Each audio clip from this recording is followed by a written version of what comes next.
Pastor Herman, ele já é de casa, né? Um amigão, nós temos caminhado juntos aí por um bom tempo. Ele trouxe a sua igreja para estar conosco aqui na vigília. O pastor Jesus também trouxe a igreja para estar conosco. Foi um momento maravilhoso. É um amigão de uma caminhada já de algum tempo, né? Tem nos ajudado aqui aos domingos, né? Com baixo. Que Deus abençoe, pastor, a igreja, o ministério, a sua vida. É de todo o coração que nós desejamos. Amém? Aleluia. Deus abençoe o pastor por estar nos apoiando, ajudando na obra de Deus. Amém? Aleluia. Quero convidar você a abrir comigo a sua Bíblia lá no livro de Jonas. Livro de Jonas, capítulo 1, vou ler apenas versículo 1 e versículo 2. Vamos ver o que Deus tem preparado para nos falar nesta manhã. Aleluia. Aleluia.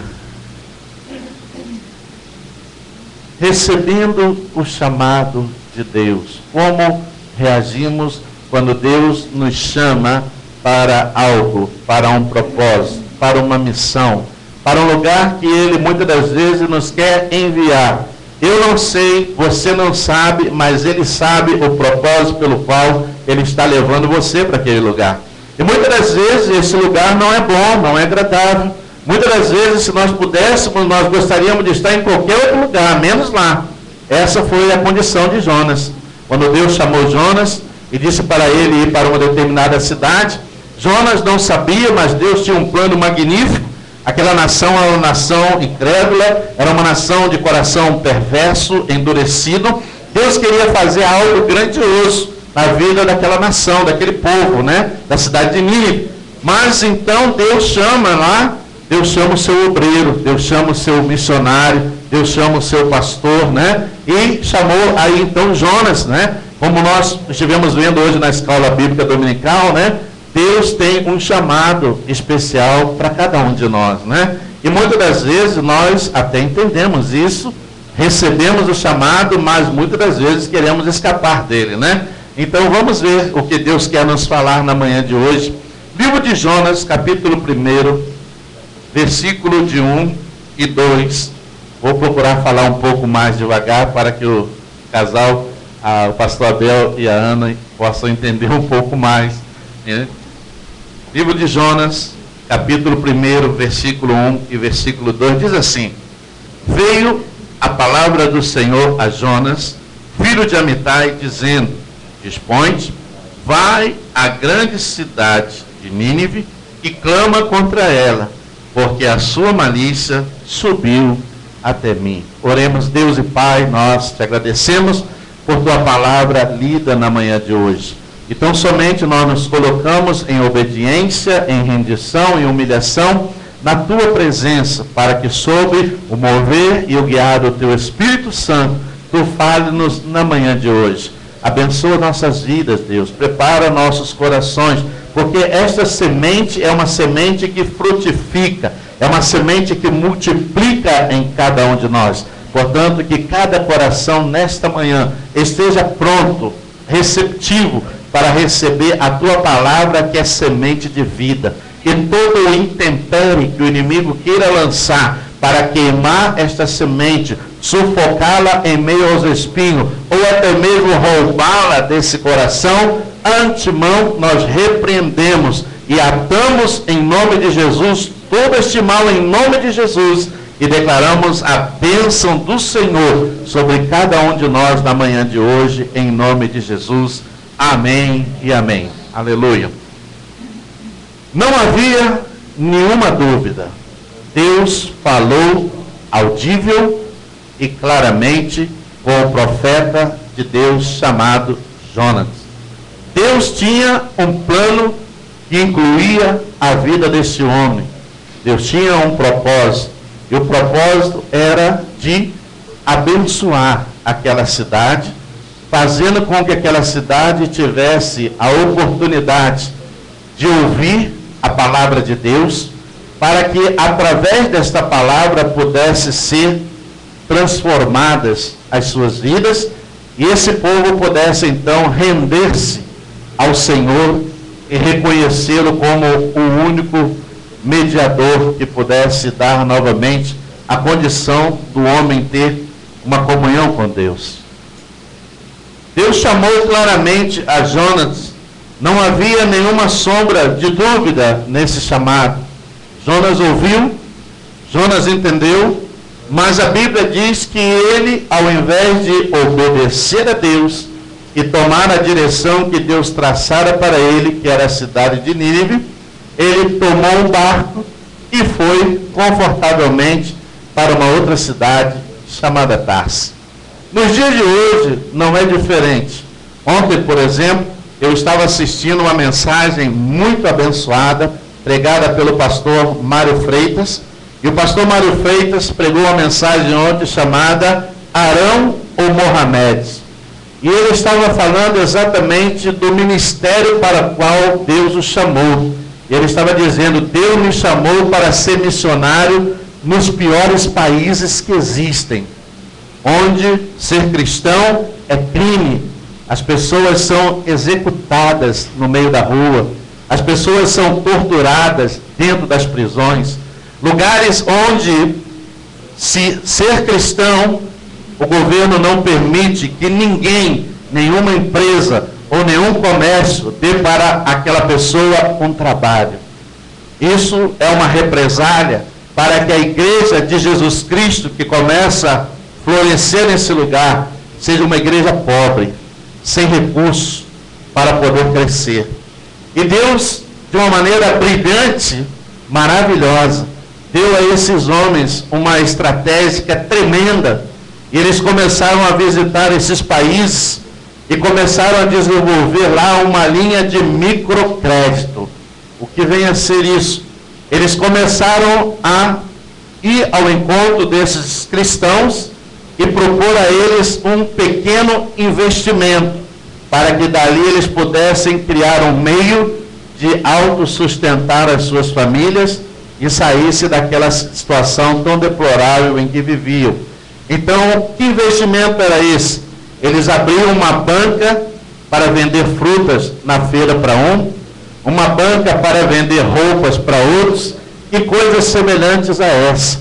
E com esta maneira, eles começaram a não só ter acesso às pessoas, como a igreja, os cristãos que são impedidos de trabalharem nesses países só por serem cristãos, eles começaram a ter os seus próprios negócios. E daí então a igreja começou a mudar um pouco. E ele estava falando a respeito de uma pessoa que ele conhece e tem um relacionamento muito estreito, onde ele disse: pastor, uma certa ocasião eu fui me encontrar com Mohamed e disse a ele: olha, amanhã às 9 horas nós vamos nos encontrar aqui nesse hotel, vamos tomar café da manhã junto e depois daqui nós vamos sair para você me levar em alguns lugares. Ele ia fazer o que? Ele ia pregar em algumas igrejas, visitar alguns pastores, visitar aquela missão do microcrédito, saber como as coisas estão andando. Deu 9 horas, nada de Mohamed. 9h30, 10, quase 1h da tarde, Mohamed chega todo quebrado, cheio de hematomas, sem dente na boca, costela fraturada, e ele pergunta para Mohamed: o que aconteceu? Quando ele pergunta isso, Mohamed sorriu, né? E disse para ele: eles me pegaram mais uma vez. Como pegaram você mais uma vez? Pastor, a cada 2 semanas, eles me apanham na porta da minha casa, me põem dentro de um carro, me levam para um lugar distante, e ali eles me batem até eu quase desmaiar. E ficam dizendo para mim: você nega esse Jesus, ou então nós vamos matar você. E aí ele responde muito sabiamente: olha, vocês não vão me matar, porque eu já morri em 1994, quando eu me converti ao Senhor, lá dentro daquela pensão. Amém? Então ele estava contando nesta mensagem como Deus tem chamado, não só a ele, mas como a muitos outros, para irem nesses lugares que podem representar hoje a cidade de Nínive, onde muitos não querem ir, porque não é bom para passeio, não é bom para tirar férias, não é bom para nada, né? Ele mesmo contou uma experiência que ele teve, que uma certa ocasião o nome dele vazou e ele teve que sair às pressas do país para que não o pegassem também, né? Então ele teve que sair.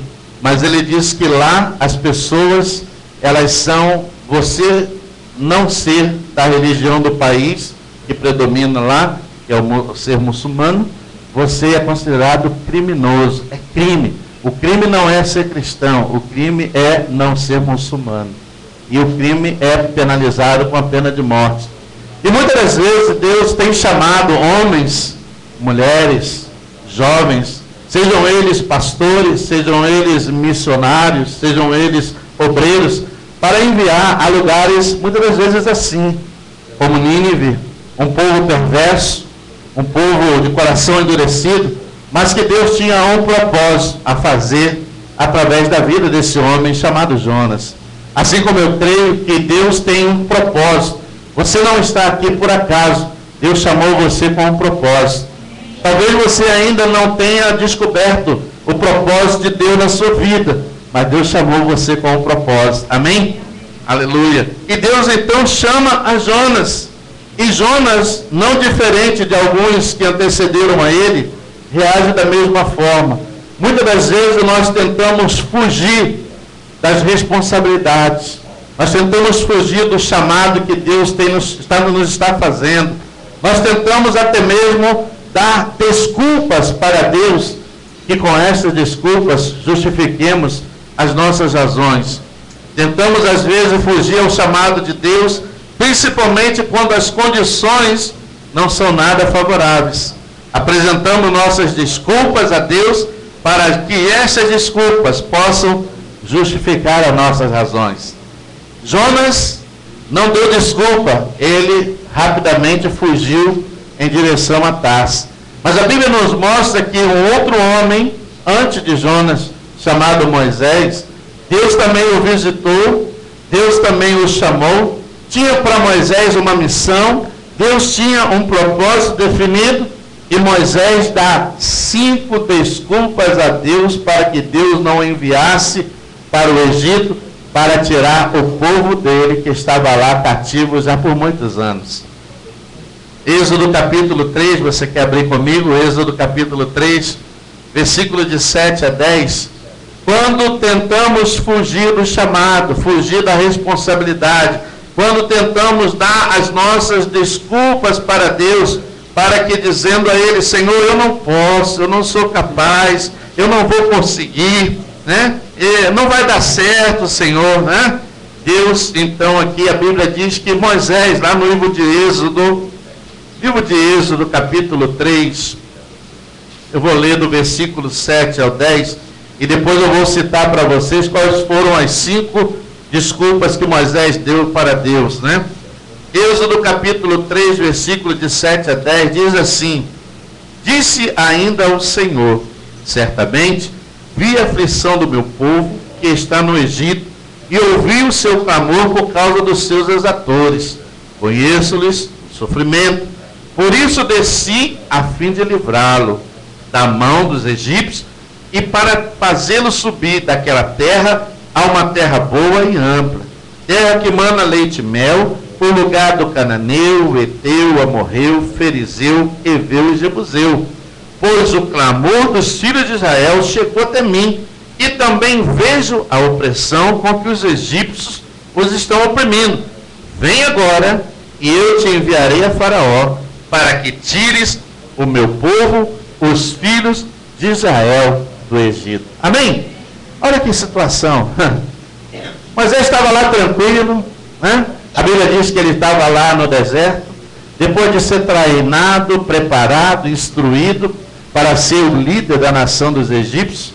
Ele se antecipa tudo, né? Mas a gente vê que tem um plano de Deus por tudo isso. Mata um homem e foge, vai para o deserto.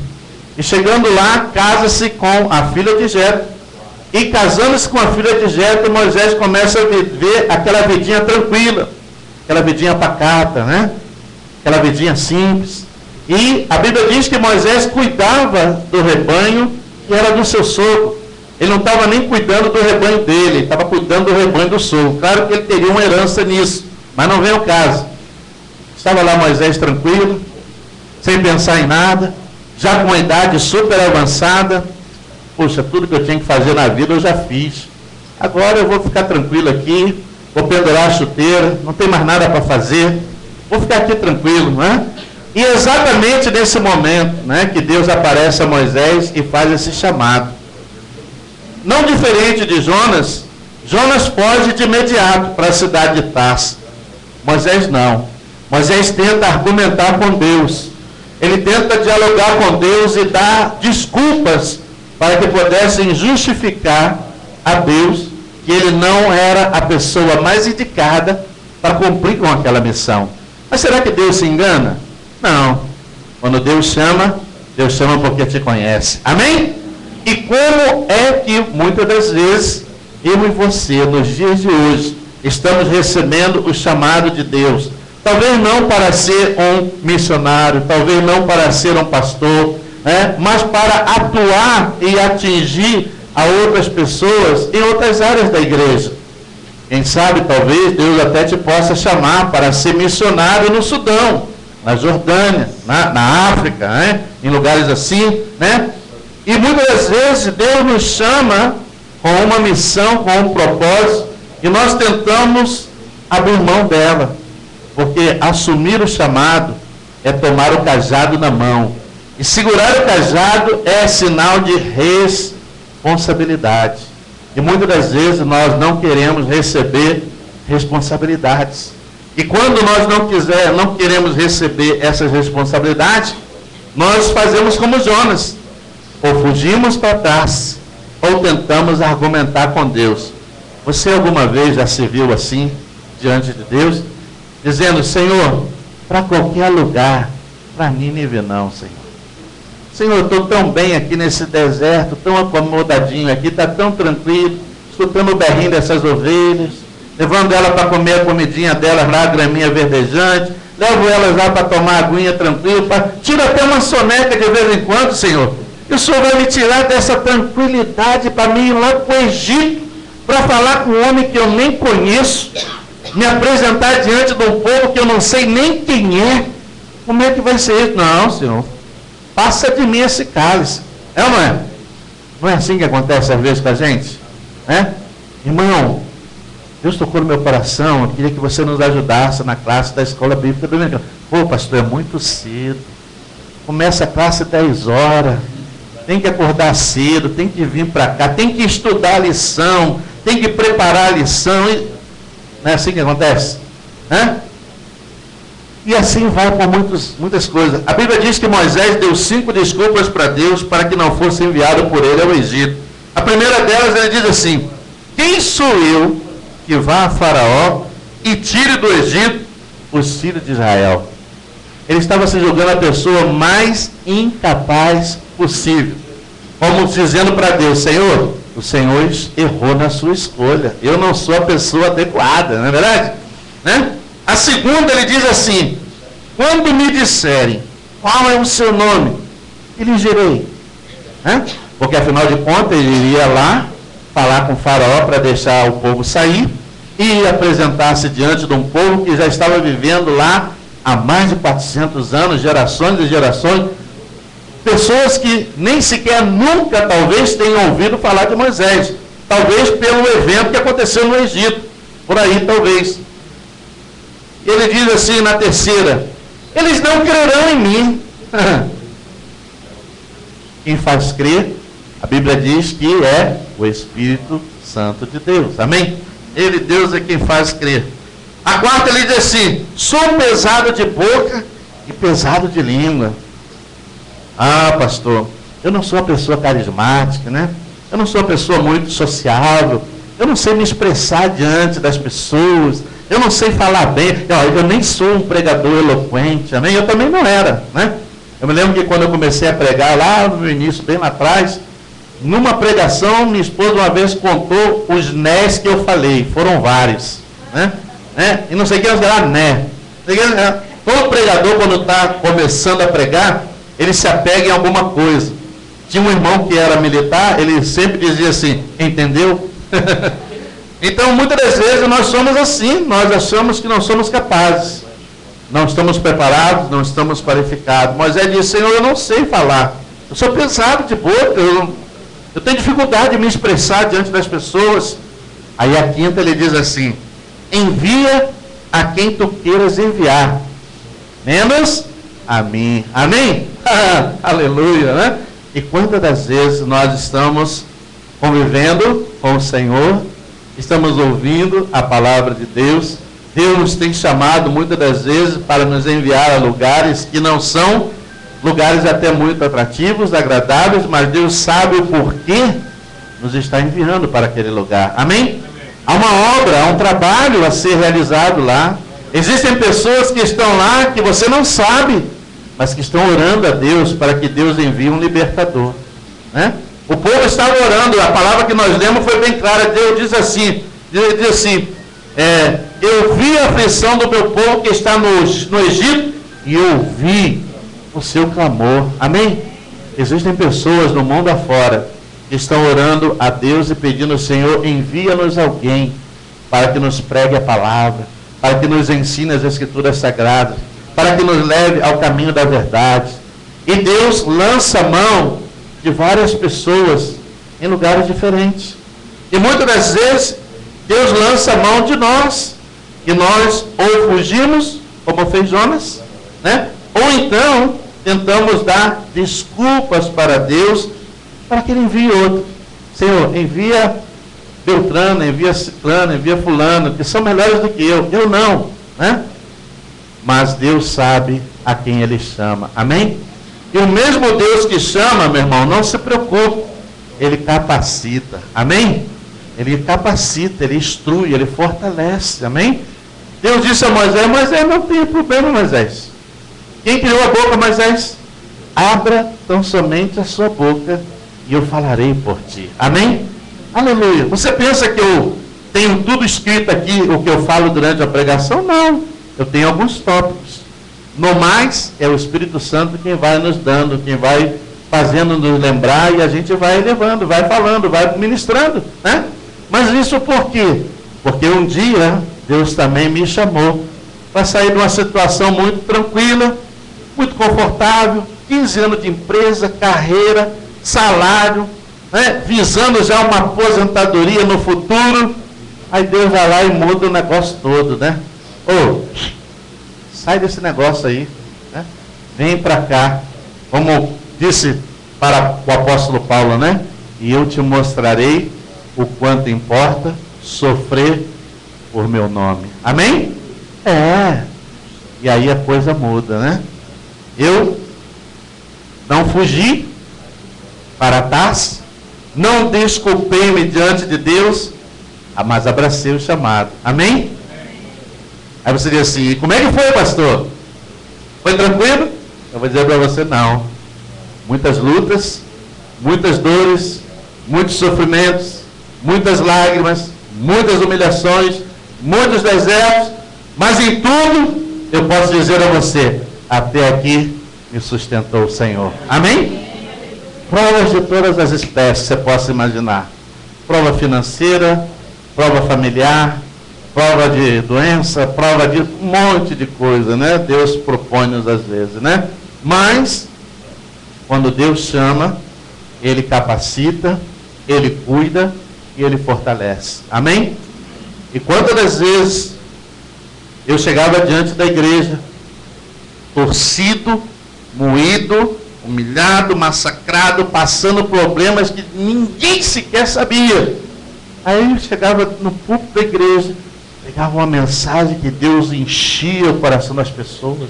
Deus operava de uma maneira tremenda.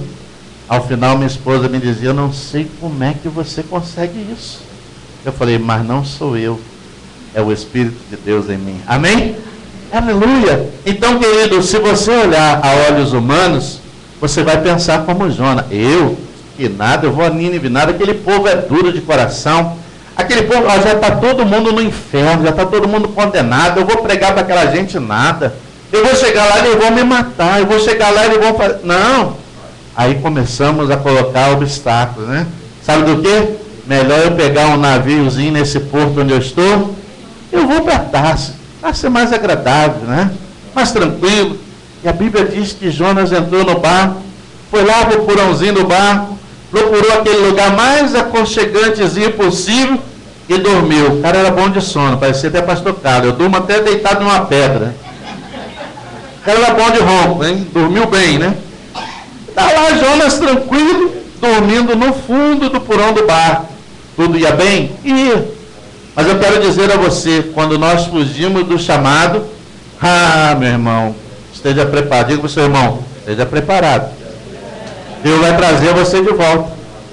E o trazer de volta de Deus pode ser doído. Tem que ter paciência. Não vai ser mais confortável, como foi no caso de Jonas. Você vai ver daqui a pouco comigo. Mas Deus vai te levar onde Ele te queria. Amém? Meu irmão, fugir não é a melhor solução. O melhor é encarar a situação. Amém? E se humilhar diante de Deus, Senhor, seja o que o Senhor quiser, aqui estou eu, envia-me a mim. Amém? Eu me lembro que nós tínhamos lá no Brasil, alguém que é lá da nossa região, talvez conheça esse lugar. Eu me lembro que eu fazia parte do Ministério da Assembleia de Deus na época, e nós tínhamos uma congregação lá num lugarzinho, lá no meio do nada, chamado Joque. Acho que a Mônica conhece. A Mônica é de lá, ouviu falar, né? Lugarzinho, você imagina um lugarzinho lá do meio do nada, né? Chamado Joque, né? Paulo acho que conhece, né? Aí quando chegava na reunião do ministério, que de vez em quando tinha aquelas trocas de obreiro, né? Na igreja. Aí naquela reunião do ministério ficava um para o outro. Ai meu Deus, que o pastor me envie para qualquer lugar, menos para o Joque. E não é assim que acontece, muitas das vezes nós não queremos ir para Nínive, porque Nínive é feia, não é agradável, né? É difícil, o povo que está lá é povo de coração duro, mas Deus é maior do que todas as coisas, amém? E a Bíblia diz que quando nós fugir ao chamado de Deus não é o melhor caminho. Jonas, ao invés de obedecer a Deus indo para Nínive, fugiu para Tarso. Podemos enfrentar sérios problemas em nossas vidas quando pensamos que a fuga é o melhor caminho. Jonas enfrentou uma grande tempestade no meio da viagem. Amém? Olha o que diz lá a Bíblia comigo, né? Abra comigo. Vamos lá voltar em Jonas, lá. Vamos voltar lá em Jonas. Jonas capítulo 1. Dormindo tranquilinho lá no fundo do porão do barco, pensando que tudo estava correndo bem. Ele não sabia, mas Deus estava preparando uma surpresinha para ele, né? Não é assim que acontece? Você está na desobediência e pensa, está tudo bem, está tudo tranquilo, eu estou indo bem nos negócios, o trabalho está crescendo, está prosperando, o casamento está bem, a família está bem, os filhos estão bem, está tudo bem, né? Está tudo legal. Jonas também pensou, mas aí vem Deus e dá uma sacudida na casa, amém? Dá uma sacudida no negócio. Olha o que diz aqui no versículo 3. No versículo 3 de Jonas, capítulo 1, diz assim: